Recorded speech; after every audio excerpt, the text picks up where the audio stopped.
Good morning everyone. This side Pooja Tyagi. आज है हमारा पार्ट 3 जो कि है नेचर ऑफ मैनेजमेंट पे। आज का टॉपिक अपने आप में ही बहुत रेलेवेंट है और बहुत मुश्किल होता है बच्चों को समझने में, क्लैरिटी होने में, कॉन्सेप्ट में दिक्कत रहती है। तो बहुत ध्यान से इसको सुनिएगा, एक एक वर्ड को सुनिएगा। मैं अपनी तरफ से पूरी कोशिश करूँगी कि आपके दिमाग में एज इट इज़ इसको फीड कर पाऊँ इसी वीडियो के थ्रू। और एक बार ध्यान से सुन लोगे तो इस वीडियो के थ्रू और कहीं जाने की ज़रूरत नहीं पड़ेगी। ठीक, चलो अब स्टार्ट करते हैं हम। जो मैनेजमेंट का नेचर होता है ना, वो ही 3 चीज़ों पे आधारित होता है। कौन सा है? पहला है आर्ट। कैसे? नेचर का क्या मतलब है? वैसे नेचर का मतलब है कि मैनेजमेंट होता किस तरीके का है। क्या ये एक आर्ट है? क्या ये एक कला है? प्रोफेशन, क्या एक ये ऐसा प्रोफेशन है जिसमें अपने एरिया की स्पेशलाइज्ड नॉलेज चाहिए, या ये एक साइंस है जो कि साइंटिफिक मेथड्स पे डिपेंड करता है? क्या है क्या ये? तो ये एक बहुत बड़ा क्वेश्चन मार्क है। आज हमारा जो डिस्कशन होने वाला है वो सिर्फ एक इसी पॉइंट पे होने वाला है। Is management a art, a profession और साइंस? व्हाट? ठीक, चलो अब स्टार्ट करते हैं अपनी डिस्कशन से। Management as an art. अब मैनेजमेंट एज एन आर्ट जो है वो 3 चीज़ों से होता है। यहाँ पे basic 3 methods are there, these are the sub points. First है एग्जिस्टेंस ऑफ थ्योरेटिकल नॉलेज, जिसमें हमें अपनी थ्योरी वाली नॉलेज होती है। हमें अपने सारे एरियाज की, ऑर्गेनाइजेशंस की जो थ्योरेटिकल नॉलेज होती है अपनी आर्ट की। एक आर्ट जो है, एक कला जो है, इसका मतलब ही क्या है कि तुम्हें अब जो तुम काम कर रहे हो तुम्हें उसकी पूरी थ्योरी अच्छे से पता है और तब तुम उसको अप्लाई करते हो। ठीक है, उसके बाद यहाँ से ही क्या आ जाता है? Personalised application. मतलब कि एप्लीकेशन का वर्ड से क्या मतलब हम समझते हैं? अप्लाई करना। कोई चीज़ हमने सीख ली, ठीक है, सीख ली, फिर हमने उसमें अपनी पर्सनलाइज अपनी अपनी खुद की अपनी पर्सनलाइज्ड एक एप्लीकेशन डालेंगे, उसको अप्लाई करके देखेंगे और उसमें फिर क्या लगा देंगे? अपनी क्रिएटिविटी और प्रैक्टिस। ठीक है, अब इसको और अच्छे से हम आगे समझते हैं कैसे। पहले आता है हमारा स्किलफुल एंड पर्सनल एप्लीकेशन। हमारा जो भी कोई काम है, हम जो भी कोई काम को एक पिक कर रहे हैं, anything, it can be your personal hobby भी वो हो सकती है। उसमें हमारी कितनी स्किल्स हैं, उसमें स्किल्स कितनी तुम डाल रहे हो, और मैनेजमेंट में तुम उसको फिर कितना अप्लाई कर रहे हो अपनी किसी भी टाइप की ऑर्गेनाइजेशन में, अपने किसी भी टाइम के एग्जाम पे। देखो, अब मैनेजमेंट को कि ये मत समझना कि कोई एक ऑर्गेनाइजेशन है या अच्छा कोई कंपनी है हम वही मैनेज कर रहे हैं, ऐसा कुछ नहीं है। Management is for all. तो हमें यहाँ उसकी बेसिक्स समझ रहे हैं, जो पर्सनली फिर हम अप्लाई करते हैं अपनी नॉलेज को, अपनी स्किल्स को, उसको एक आर्ट की तरह हम बोला जाता है फिर। ठीक है, जिससे क्या आते हैं हमारे डिज़ायर्ड रिजल्ट्स। तो फर्स्ट पॉइंट तो हमारा ये हो गया, एग्जिस्टेंस ऑफ थ्योरेटिकल नॉलेज। अभी एक एग्जाम्पल से हम इसको समझेंगे। लिटरेचर ऑन डांसिंग और पब्लिक स्पीकिंग और एक्टिंग और म्यूज़िक, ये क्या है? ये 4 अलग अलग काम है, 4 अलग अलग कला हैं। इन चारों पे अलग अलग लोगों को इंटरेस्ट होगा। से इस पे पर्सन ए को है, इस पे बी को है, इस पे सी और इस पे डी को है। तो जो एक्सपर्ट्स होते हैं in their fields, they have the theoretical knowledge of their field, और वो उस पे फिर क्या करते हैं? यहाँ आ जाओ, अप्लाई करते हैं। अब पर्सनलाइज का क्या मतलब हुआ यहाँ पे? से पर्सन ए है, बी है, सी है, तीनों एक ही काम कर रहे हैं, डांसिंग कर रहे हैं या कुछ भी कर रहे हैं, लेकिन तीनों के मेथड्स तो अलग अलग होंगे ना अपने अकॉर्डिंग। ये कुछ अलग तरीके से करता है, इसका भरतनाट्यम है, इसका कथक है, इसका जैज़ है, उसमें इनकी अपनी अलग अलग आर्ट घुसी हुई है। फिर उसके अंदर बाइफरकेट हो जाते हैं। फिर एक ही जैज़ को 3 लोग अलग अलग तरीके से कर रहे हैं, कोई कुछ ट्राई कर रहा है, कोई कुछ कोई कुछ। तो वो क्या हो गया यहाँ पे? Personalised application. फिर आ जाता है हमारा यहाँ based on practice and creativity. अब देखो, हमने नॉलेज सीख ली, ठीक है, सीख ली, हमने उसे अप्लाई भी कर दिया। अब क्या करेंगे हम? जब तक उस चीज़ को हम अपने जब तक उस चीज़ में हम अपनी खुद की क्रिएटिविटी नहीं डाल देते ना, तब तक वो यूनिक नहीं हो जाता। जब तक कोई चीज़ यूनिक नहीं होगी तब तक उसको कोई पहचानेगा नहीं, तब तक उसको कोई समझेगा नहीं या उसका किसी को पता नहीं चलेगा। तो अपनी चीज़ में अपनी यूनिकनेस डाल के उसको क्या करना पड़ता है? हमें क्रिएटिव करना पड़ता है, और फिर क्या होती है? Immense practice. जब तक कुछ भी चीज़ हम सीख लेंगे और उसकी प्रैक्टिस नहीं करेंगे तो वो एक क्या है, वेस्टेज है, कंप्लीट वेस्टेज है। Practice makes the man perfect. तो हमें जितनी प्रैक्टिस हम लोग करेंगे हमारी उसमें स्किल्स और ज़्यादा बढ़ती जाएंगी, हम उसमें उतना डीप जाते जाएंगे।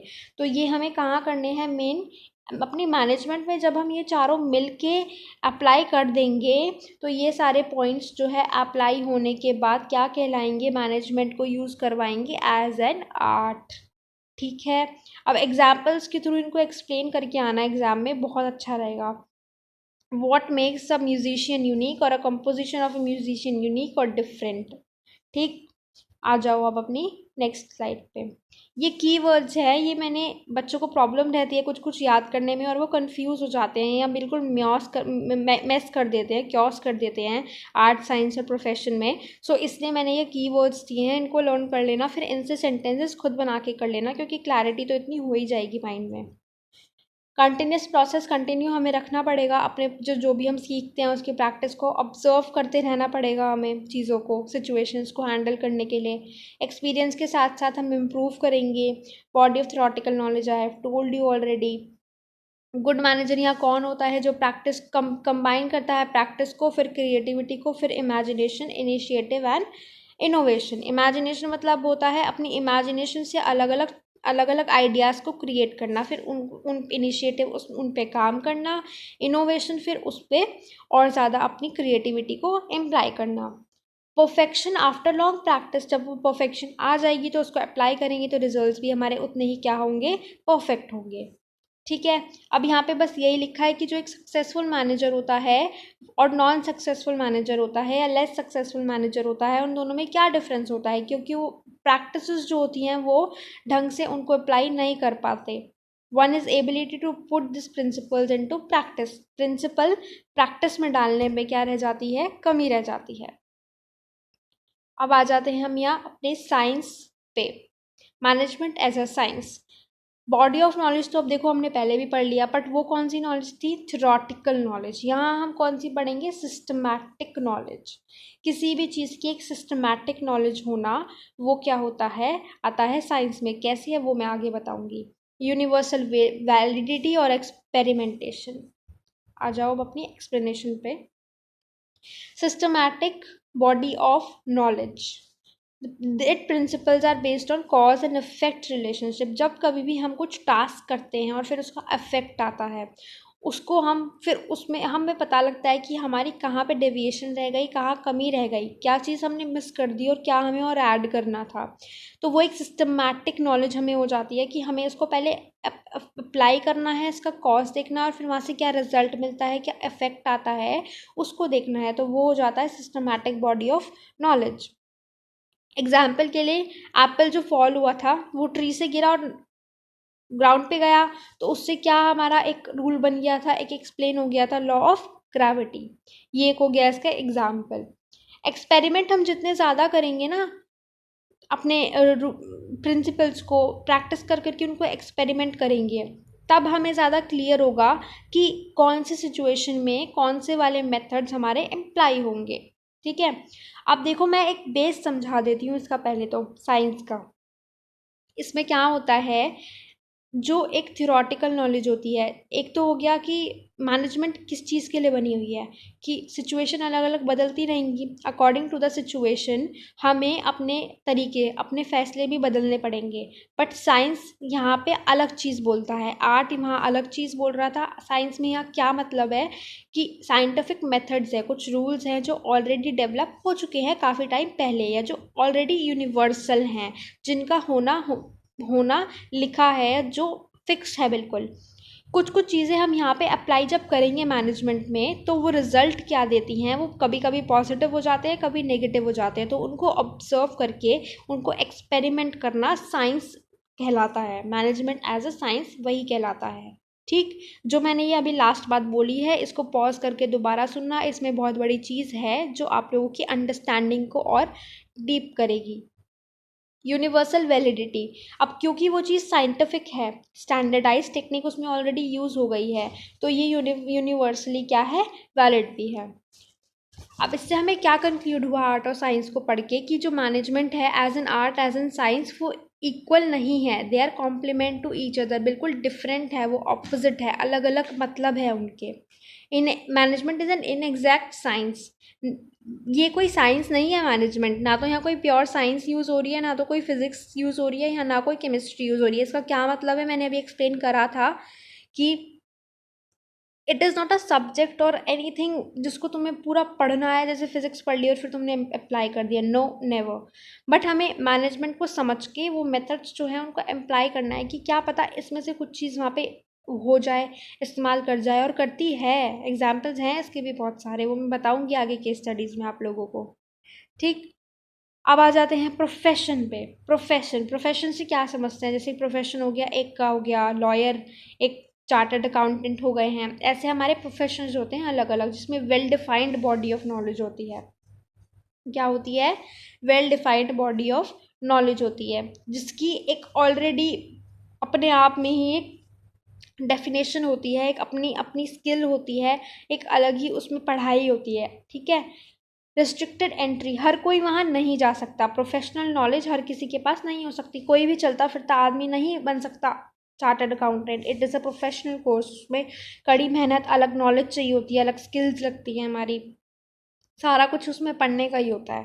प्रोफेशनल एसोसिएशन, जो एक प्रोफेशनल एसोसिएशन होता है वो, चलो मैं इसको आगे पॉइंट्स में ही समझाती हूँ, ये 5 पॉइंट हो गए, ये प्रेजेंटेशन के लिए मैंने आप लोगों को दिया, इसको ऐसे ही करना। ठीक, आ जाओ अपने नेक्स्ट स्लाइड पे जहाँ एक्सप्लेन करूँगी मैं। Individuals with specific qualifications and experience to manage them, जहाँ पे 2 चीज़ होती हैं। अब इसको यहाँ पे क्या करना, प्रोफेशन लिखना, फिर ऐसे एरोज बनाना, सर्कल में यहाँ लिखना क्वालिफिकेशन, सर्कल में यहाँ लिखना क्या, एक्सपीरियंस। प्रोफेशनल नॉलेज की well defined body of knowledge, ये एक्सप्लेन कर चुकी हूँ पहले। रिस्ट्रिक्टेड एंट्री का क्या मतलब है, चार्टर्ड अकाउंटेंट जो है, हर कोई चार्टर्ड अकाउंटेंट नहीं बन सकता, you have to first clear the specified examination, और उसके बाद ही हम क्या बन पाएंगे, सीए बन पाएंगे। ठीक है, प्रोफेशनल एसोसिएशन एक एसोसिएशन होती है, जैसे कि lawyers have to become the member of bar council, अलग अलग एसोसिएशंस होती हैं जहाँ जो आपको रेगुलेट करती है, जो आपको वो वाली एंट्री देती है कि या वो प्रोफेशनल का आपको सर्टिफिकेट मिलता है कि हाँ अब आप इस नॉलेज, अब आपके पास ये नॉलेज है, अब आपको ये इसकी इसमें प्रैक्टिस करने की एंट्री दी जाती है, अब आप ये काम अपना कर सकते हो, अब आप प्रोफेशनल हो। वो क्या कौन देती है, एक एसोसिएशन देती है। एथिकल कोड ऑफ कंडक्ट होते हैं प्रोफेशनल में, रूल्स होते हैं अपने अलग, रूल्स रेगुलेशंस होते हैं जहाँ पे ओथ ली जाती है। प्राइम मिनिस्टर मोदी की आपने कितनी बार स्पीच देखी होंगी, या किसी भी प्रेसिडेंट की, या प्राइम मिनिस्टर की, वाइस प्रेसिडेंट की, they have to first take an oath, शपथ लेते हैं वो। क्यों शपथ लेते हैं, क्योंकि इन कामों में प्रोफेशनल डिग्रीज के अंदर अलग ही एथिकल प्रैक्टिस होती है, मतलब कि नियम कानून होते हैं, लॉज होते हैं, रूल्स होते हैं। तो ये हो गया ethical code of conduct. Last point है हमारा सर्विस मोटिव। प्रोफेशनल में क्या होता है, सर्विस मोटिव होता है। कैसे, देखो लॉयर जो होता है वो लॉ मतलब कि अपना केसेस लड़ता है, कैसे हेल्प करता है वो अपने क्लाइंट्स की, उनका केस लड़के या फिर उनकी उनकी सहायता उसी तरीके से करके अपने प्रोफेशन में। डॉक्टर अपने पेशेंट्स को चेक करके उन्हें बेस्ट सर्विसेज प्रोवाइड करते हैं। चार्टर्ड अकाउंटेंट्स का अलग काम होता है, वो अलग डीलिंग्स में हैंडल करते हैं। तो ये क्या हो गया, सर्विस मोटिव प्रोवाइड करते हैं, कौन करते हैं, प्रोफेशनल, जो कि कहाँ नहीं था, जो कि आर्ट और साइंस में नहीं था। The task of lawyer is to ensure that this client gets his client gets justice. ये एग्जाम्पल हो गया इसका। ऐसे ही जितने मैक्सिमम एग्जाम्पल्स लिख के आओगे उतना आप लोगों के लिए अच्छा है एग्जाम के अंदर। ठीक, आज के लिए बस इतना ही था। इस लेक्चर की पीडीएफ नीचे प्रोवाइड कर दी जाएगी आपको, वहाँ से नोट कर लीजिएगा जो जो आपको इम्पोर्टेंट पॉइंट लगे। अगर किसी अलग चीज़ की डिमांड हो या कोई कॉन्सेप्ट नहीं समझ आए, do mention in the comment box. मैं पूरा ट्राई करूँगी आप लोगों की डाउट्स क्लियर करने का। आज का टॉपिक बहुत इंटरेस्टिंग था, तो अब हमें इससे क्या कंक्लूड हो रहा है, कंक्लूजन भी सुन के जाओ।